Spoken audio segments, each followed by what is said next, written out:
Hi, I'm Garrett with IDC Woodcraft, and I want to thank you for coming to this video where I get to show you how to square up the router head on your BobsCNC E3 or E4 CNC router. When you get this router and you assemble it, one of the things that's really important is to make sure that the router head itself is square. Otherwise, you're going to get strange cuts that you're going to have to do a lot of sanding on.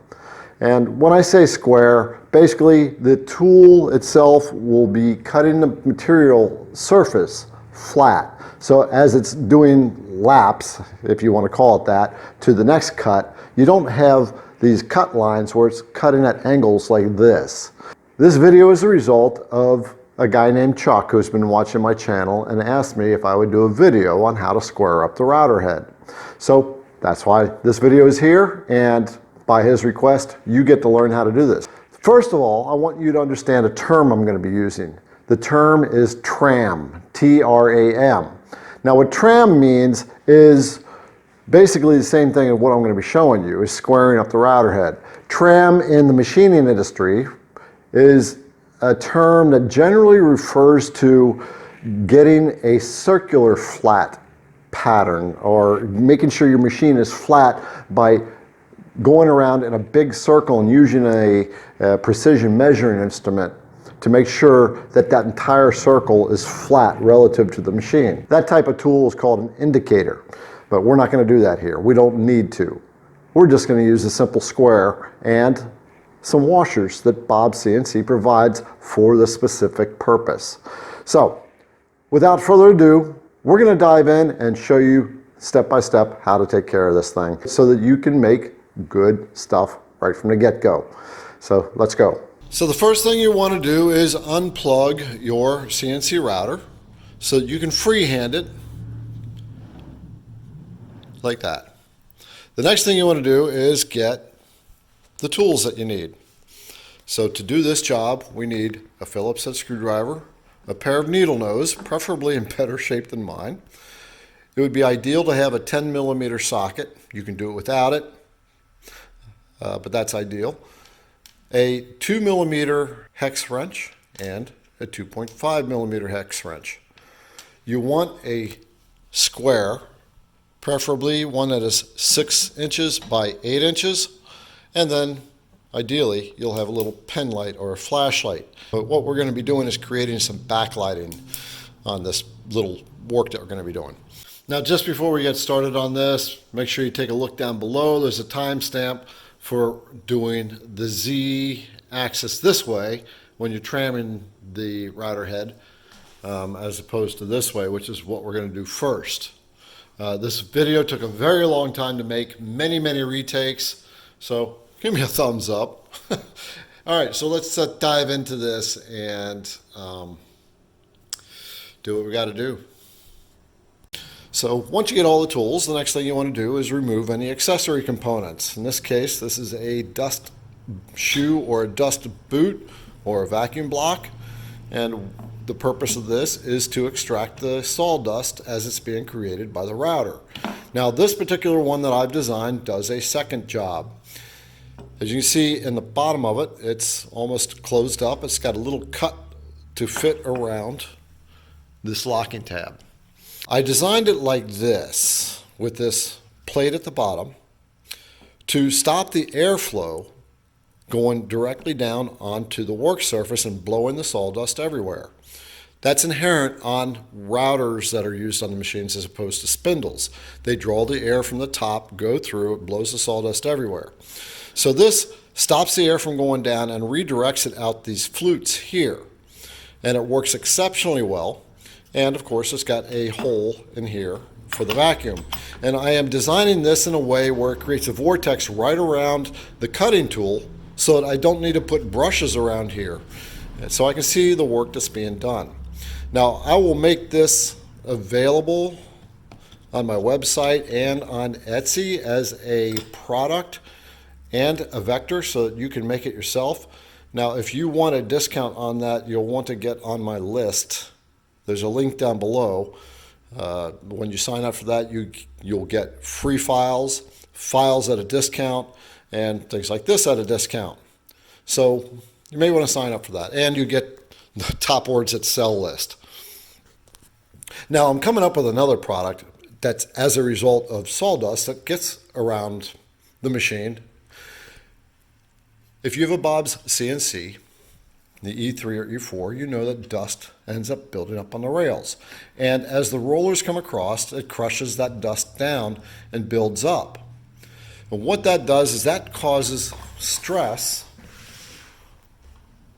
on your rails and on your rollers, and ultimately starts to throw things out of kilter.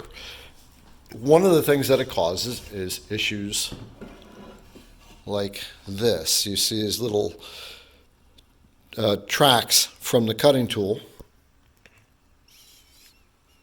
Okay, so that when that happens, the router head will, exaggerated, run like that across your cuts, and that makes for a lot more sanding. So me and a friend David have come up with a really simple, ingenious solution to solve that dust problem forever, where the bearings and the rails will always stay clean no matter how much dust builds up. And when that becomes available, I will let you know.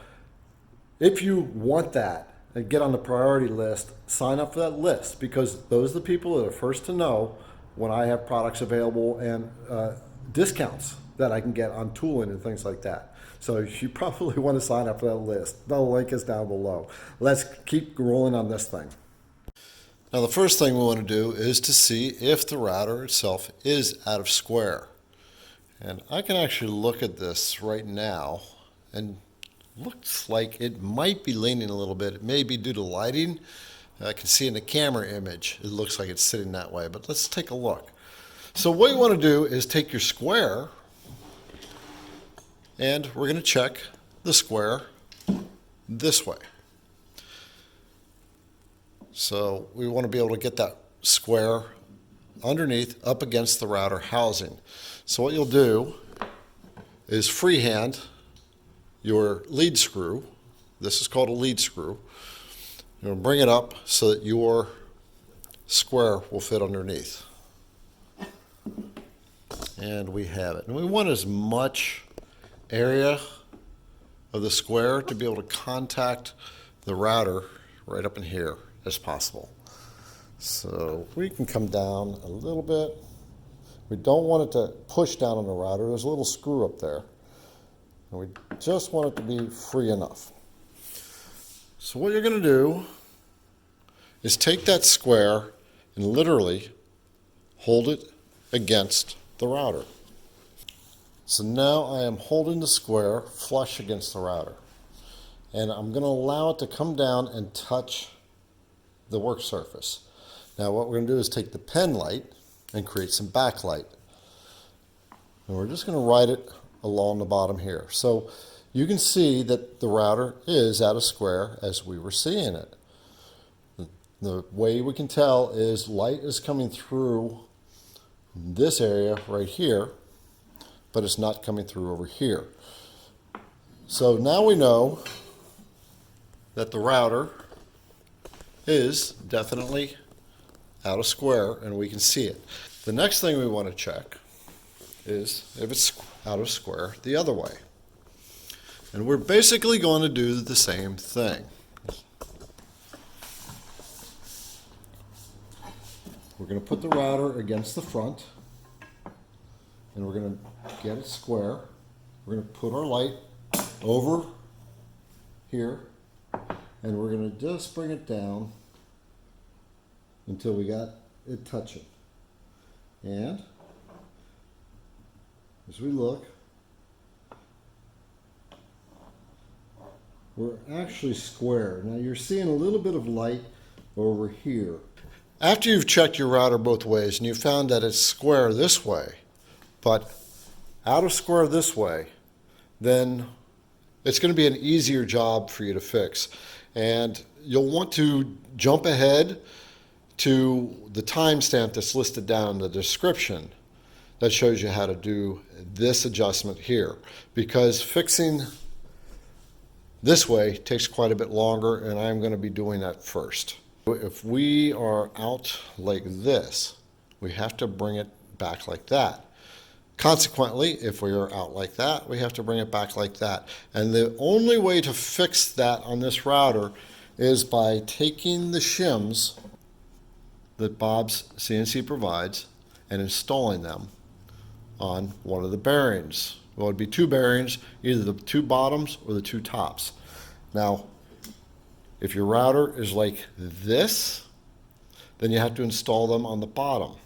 If it's like this, then you'll have to install them on the top. What they will do is they will actually put a space between the roller and this housing here to push it forward a little bit like that. Likewise, if you put them in the bottom, it'll tip it like that and bring things back into square. So I'm going to disassemble this and I'll show you how to set it all up. So let's get rolling. This video is going to take quite a while, so I hope you have some time. So the first thing you want to do is grab your Phillips head, and where your Y-travel belt comes around on your idler bearing, idler means it's not attached to the motor, you're going to loosen this screw until it starts to get loose. So I can wobble it around. That's good. The next thing we need to do is start to loosen the screw on the side.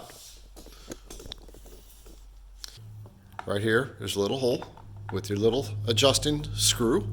You're going to come in there and start to back it off. And what you're going to see is the tension on your belt is going to start to fall off. And that's exactly what you want. The next step is to take the belt off, and the way you do that is just pull it out a little bit and just start to pull it that way and it'll pop right off. Take the belt off of both sides. The next thing is to remove the entire carriage. Now, do you see this little hole here, this little hole here? These are the holes that you used to tighten up the bearings in the bottom here. So what you want to do now is just bring that back up, turn your lead screw just so you get a little more clearance, and drag this over so you're near those holes. And you're going to take your Phillips head, go in the back onto one of these guys, you choose, and you're going to loosen it up. Now this is where you're going to use your 10mm socket. If you don't have it, you can use your needle nose just to hold onto the nut in here.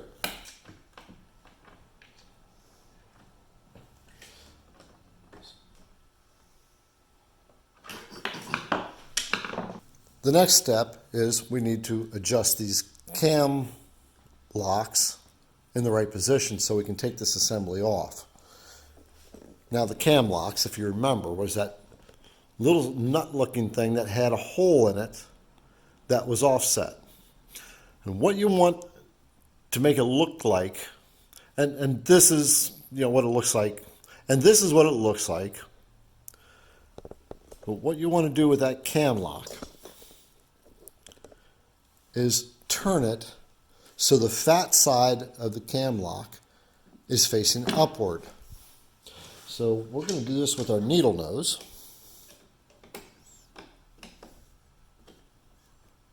And just turn it like that. So now the fat side of the cam lock is up. And we're going to do the same on the other side.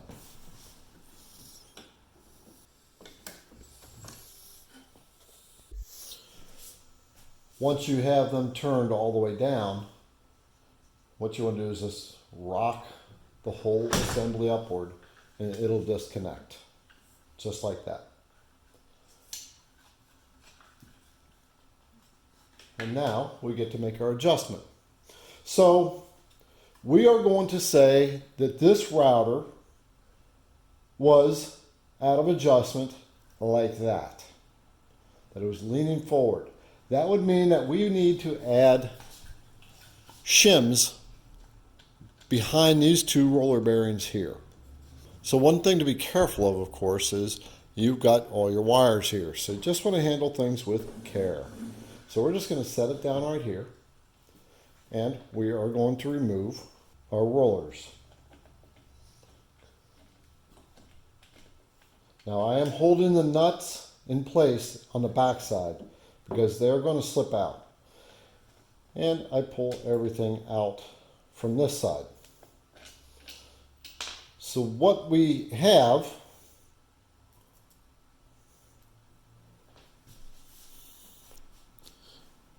is the screw, the roller, and a washer.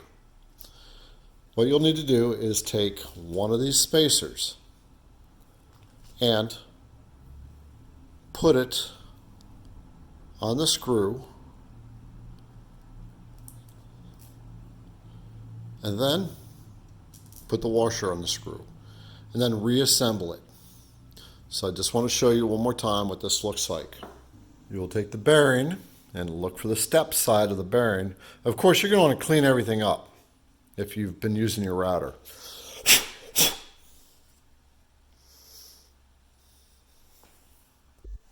What I like to do is take an old toothbrush. I didn't have an old one, so I just took this one out of the bathroom. And this is the one I've been using. Now, you take an old toothbrush and just clean that up. Get it off of there, vacuum it up, polish it up really nice, blow it off. All right, so you have the little raised area on one side of this bearing. So the screw is going to go on the opposite side of the raised bearing. It's the same way that you had it. Just remember when you're taking it apart, how it came apart. The next thing you'll do is take one of those shims that they provided and put it on that side of the bearing. And then you'll put the other retaining washer back on and reinstall it on the Y-axis housing. Now remember, on the Y-axis housing, the first thing is the gold washer. The offset cam goes through the gold washer, and that will go through the hole in the housing. This will pass through that cam, and the nut will go on top. After you get this one assembled, then you need to repeat the process for the other side. And that's how you fix it if it's leaning backwards like that.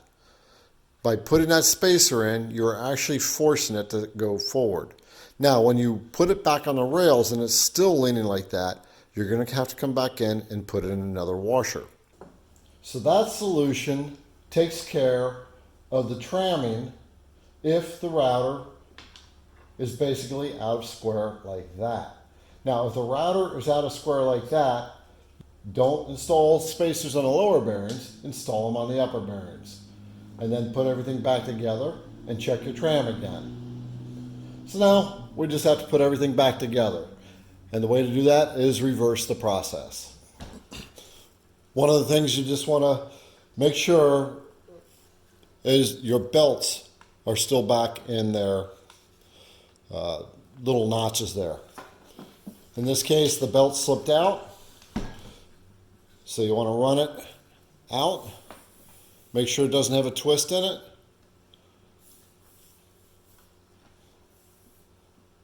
And feed it right back into the other side.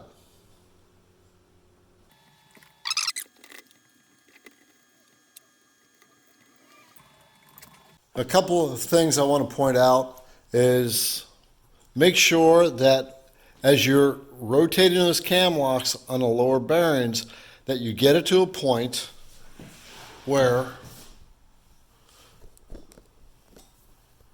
the housing is not rocking back and forth. So I'm pulling on it this way, and there should be no rocking.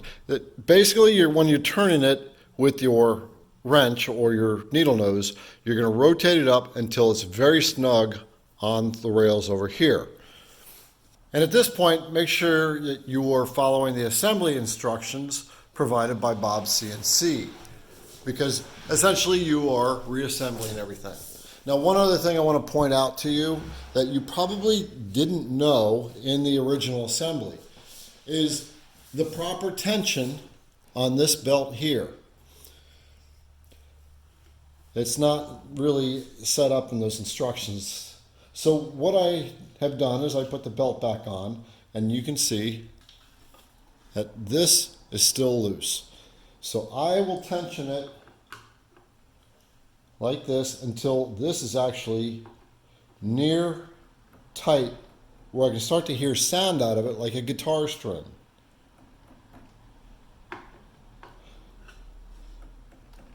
Okay, so I'm getting a very subtle bass sound out of it. And I give it just a little more of a tweak. And then when I tighten this up, it's going to pull it out even more. So we've got a good strong tension on that belt. So let's see if you can hear that.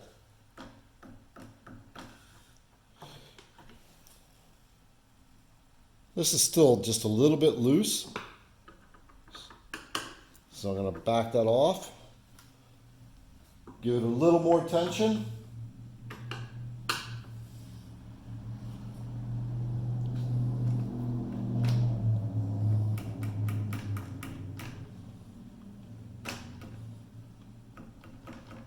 There we go. And it's actually, I'm feeling tension as I'm pulling it down to there. It's almost hard to pull. Then we'll tighten it up again. Now you got a good bass sound out of it. That's the kind of tension that you want to have on this belt and on your side rail belts over here.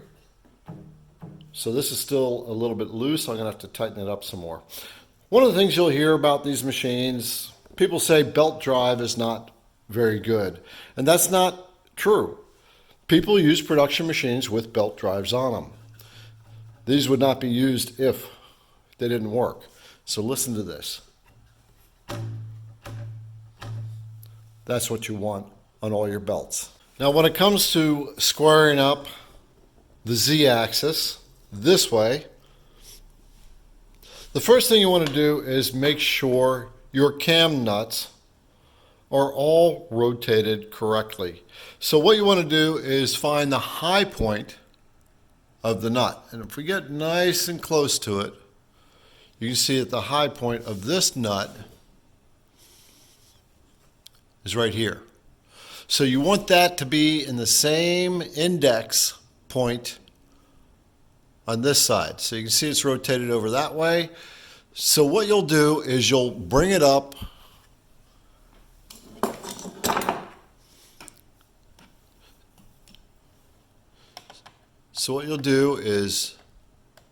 turn it to the same index mark. So we are 1, 2, 3, 4, 5.5, 6 over. And this one is 1, 2, 3, 4, 5. So we're going to rotate that over to 6 as well. And we're going to rotate the bottom ones to the 6th position also. That would be the 2 right in here. So now I have all these indexers up at the 6th index, and everything feels pretty snug. Now I'm rocking it back and forth, and I am feeling a little bit of rocking, but that's okay right now. What we want to do now is check the square to see if it's squared up. So essentially what you've done is you've loosened those up and repositioned those cam nuts. So let's take a look. We're going to take our flashlight and our square, and we're going to push it back against the housing. Now I'm going to come down just a little bit, right there. I'm going to give it a squeeze. And I'm going to put my flashlight behind it. Now I'm making sure I'm making sure that the square is touching either on that end or this end. So just gently slide it down to see. And then I run my flashlight across. So it looks like I still have out a square here. So now we know that the router is sitting like that. The way to get it to come back is by only adjusting the 2 upper cams for the moment. And what we're going to do is we have to bring the cam in over here, and it's got to come out over here. What that'll do is that'll push the bearing in this on this side that way. The bearing on this side will go that way, and by default, it'll pull the router head over that way. Now, this is where it gets a little confusing. You might think that you want to turn this thing that way to pull it that way, and it's not. It's actually opposite. You need to rotate the fat side of the cam outwards by 1 index mark and rotate this one in by 1 index mark. And we'll just check, make sure everything's still snug, and it is. And now we're going to go back and check our square again. Make sure that the square is touching somewhere. And you can see now we actually shifted it to the other side. So now we have to turn it back from where we came from by 1/2 an index mark. So now this comes back 1/2 an index, and this comes back 1/2 an index.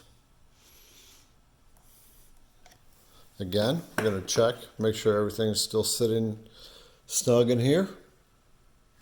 It looks like I got a little bit of movement because I turned it too much. So I want to be between the 5 and the 6 on the index.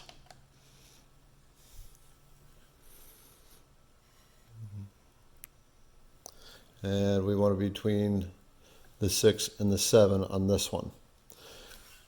Okay, there we go. Okay, so I still have a little bit of movement. So I'm going to just eke each one in the respective direction. So that's going to come in. I'm sorry, that's going to come out, and that's going to come in. I'll check my square again. So I'm holding it against the router. I slide it down to touch.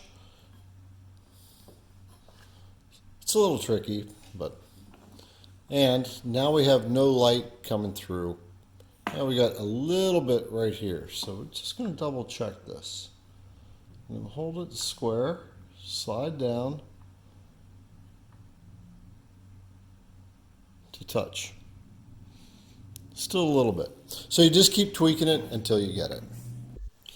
We're now square, and now you want to go back in and just tighten up each bearing with the nut.